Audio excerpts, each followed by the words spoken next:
आणि बुलेटिनच्या सुरुवातीला अत्यंत महत्त्वाची बातमी, केंद्रापाठोपाठ राज्यात देखील मंत्रिमंडळ विस्ताराची शक्यता आहे। अमित शहा आणि देवेंद्र फडणवीस त्यापाठोपाठ शिंदेंची एक बैठक झाली असं कळतंय।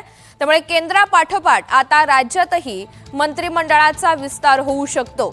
या सगळ्या घडामोडींच्या पार्श्वभूमीवरती अमित शहा फडणवीस शिंदेंची बैठक झाली।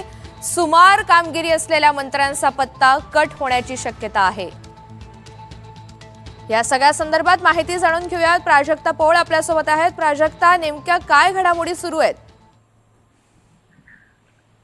ऋतुजा, जर आपण बघितलं तर का परवा जे आहे ते रात्री अमित शहा केंद्रीय गृहमंत्री हे मुंबईत आले होते आणि अमित शहा हे मुंबईत आल्यानंतर काही एकनाथ शिंदे असतील, देवेंद्र फडणवीस असतील, हे एअरपोर्टला त्यांना रिसीव्ह करायला गेले आणि त्यानंतर सह्याद्रीवरती काही त्यांच्या गाठीभेटी झाला। त्याचबरोबर काल एक त्यांचा कार्यक्रम होता। त्याच्या आधी सुद्धा एकनाथ शिंदे, देवेंद्र फडणवीस आणि भाजपच्या काही नेत्यांबरोबर अमित शहा यांची बैठक झाली। विविध राज्यातल्या जे मुद्दे आहेत त्याच्यावरती चर्चा झाली। विशेष करून मंत्रिमंडळ विस्तारासंदर्भात ही सुद्धा चर्चा झाल्याची माहिती समोर येते।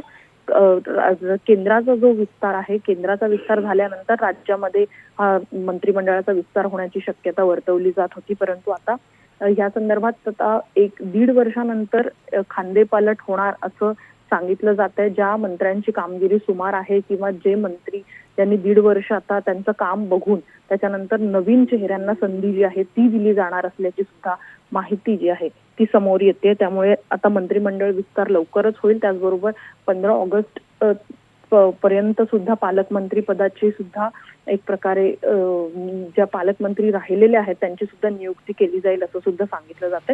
त्यामुळे राज्य मंत्रिमंडळाचा विस्तार आता कधी होतो आणि कोणत्या नवीन चेहऱ्यांना संधी मिळते हे बघणं महत्त्वाचं असेल। खरंय, नव्यानं कुणाला संधी दिली जाते आणि कुणाला डच्चू मिळतो हे सुद्धा पाहायचंय।